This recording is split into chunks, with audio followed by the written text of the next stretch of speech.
নমস্কার বন্ধুরা, শুভ শারদীয়ার প্রীতি ও শুভেচ্ছা অভিনন্দন আপনাদের সকলকে অনেক অনেক স্বাগত। আমরা চলে এসেছি এই মুহূর্তে ক্যালকাটা নর্থ এন্ড সার্বজনীন পুজোৎসব কমিটি 96 ইয়ার্স। আমরা কথা বলে নেবো এখানকার পরিচালকদের কাছ থেকে, জেনে নেবো ওনাদের মতামত। নমস্কার দিদিভাই, কলকাতা নিউজ লাইভে অনেক অনেক স্বাগত। হ্যাঁ, শুভেচ্ছা। অ্যাকচুয়ালি আমার বাপের বাড়ির পুজো, কিন্তু আমি ব্যাঙ্গালোরে থাকি। বাট আমার কাছে এই পুজোটার ইমোশন অন্যরকম। আমি যতই প্রবলেম হোক, আমি এই পুজোটার সময় এইখানেই থাকতে চাই। আচ্ছা, শুভেচ্ছা বার্তা কি দেবেন আমাদের দর্শকদের?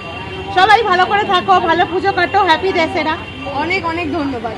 আচ্ছা, 96 বছর ধরে এই পুজোটা হয়ে আসছে। 96 বছরের ঐতিহ্যতে কি বলবেন আমাদের দর্শকদের? 96 এটা যদি হিসাব করি আমি 1928 সালে এটা তৈরি হয়েছিল, মানে পুজো শুরু হয়েছিল।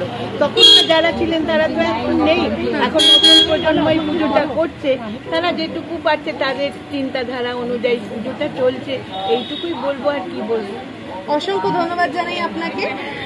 তাহলে দেখলেন বন্ধুরা, আমরা এই মুহূর্তে এই পুজোকে আমরা সেরা পুজো সম্মানে সম্মানিত করতে চলেছি। দশরূপে দশভূজা সম্মান 2024 আমরা তুলে দিচ্ছি সেরা প্রতিমা ক্যালকাটা নর্থ এন্ড সার্বজনীন দুর্গোৎসব কমিটিকে। ক্যালকাটা নর্থ এন্ড সার্বজনীন Durgotsav committee hip hip hurray! North end সার্বজনীন Durgotsav committee hip hip hurray! আসছে বছর আবার হবে, আসছে বছর আবার